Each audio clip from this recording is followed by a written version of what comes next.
طرح کسی کی سیلری آنے والی ہے جی یہ سیلری اس کی آئی نہیں اور وہ آگے جس کو زکات ادا کرتا ہے. مولانا یہ فرماتے ہیں کہ کسی آدمی کی سیلری اور تنخواہ ابھی آنے والی ہے, ابھی آئی نہیں ہے. ایک آدمی ہے اس کی اچھی خاصی تنخواہ ہے, 20-25,000 30,000 50,000 اس کی تنخواہ ہے. اب مثال کے طور پر 15 تاریخ 15 آج 10واں روزہ ہے, اور 10واں روزہ آج کی اس کی مثلاً زکوٰۃ کے حساب کی تاریخ تھی, اور اس کی تنخواہ اور سیلری آئے گی 30 رمضان کو آئے گی, ابھی آئی نہیں ہے. تو یہ سیلری اس کے بیلنس میں گنی جائے گی کہ نہیں گنی جائے گی, اس میں زکوٰۃ واجب ہوگی کہ نہیں ہوگی؟ تو جواب یہ ہے کہ جو سیلری ابھی آنے والی ہے, آئی نہیں ہمارے ہاتھ میں, آنے والی ہے, تو اس میں زکوٰۃ واجب نہیں ہوگی. یہ دین ضعیف ہے, اس میں زکوٰۃ واجب نہیں ہوگی. سیلری جو آنے والی ہے اس میں زکوٰۃ واجب نہیں ہوگی. تھوڑا زور سے بولے تو آواز سنائی دے. بھارت کا جو اسٹور رکھا ہوا ہے اس کے اندر مال کا سامان بھرا ہوا ہے, اس کا اس کی زکات کے لیے اڑا نہیں سکتے. مولانا یہ فرماتے ہیں کہ ہم نے پان کے گلے میں یا دکان کے اندر جو مال بھرا ہے تو اس میں ہم جو خرید کر کے لائے تھے اس حساب سے زکوٰۃ نکالیں گے, یا پھر بیچنے کی قیمت کے اعتبار سے زکوٰۃ نکالیں گے؟ بیچنے کی قیمت الگ ہوتی ہے اور پڑتر قیمت الگ ہوتی ہے. تو علماء نے لکھا ہے کہ پڑتر قیمت کا اعتبار نہیں ہوگا, بیچنے کی قیمت کا اعتبار ہوگا. زکوٰۃ تھوڑی زیادہ نکلے گی, سمجھے؟ میں نے بتایا بوجھ نہیں سمجھنا چاہیے.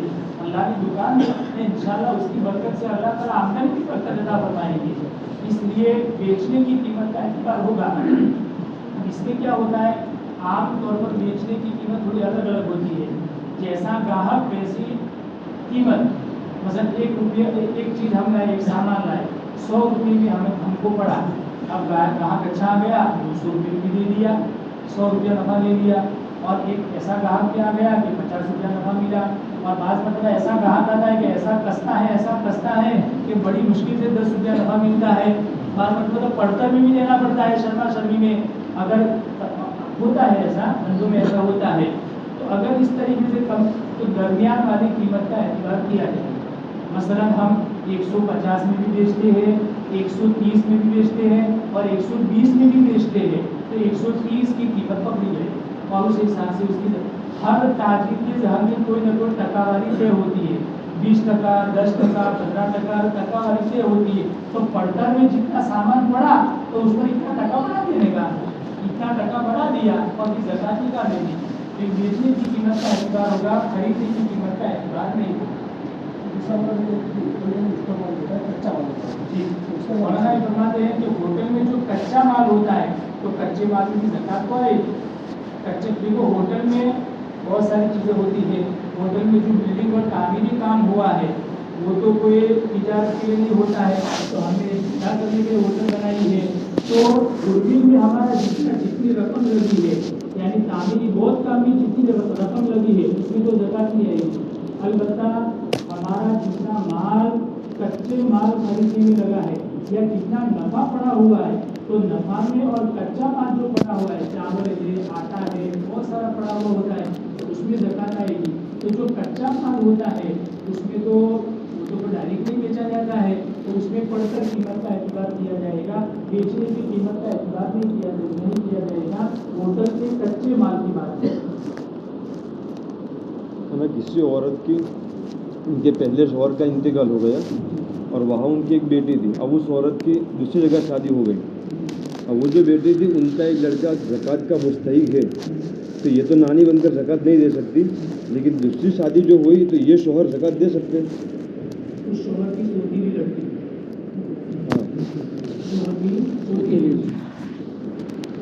مطلب ان کے نواسے کو یہ جو عورت آئی اس کا شوہر کا اور لڑکی کا کیا رشتہ؟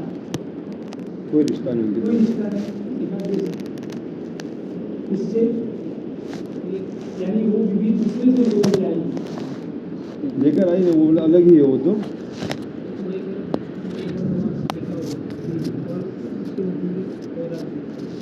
اگر وہ شوہر کے نطفے سے پیدا نہیں ہوئی ہے تو لے سکتا ہے.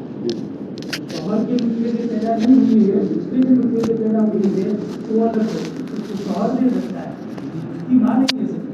اس کی نمسکی نانی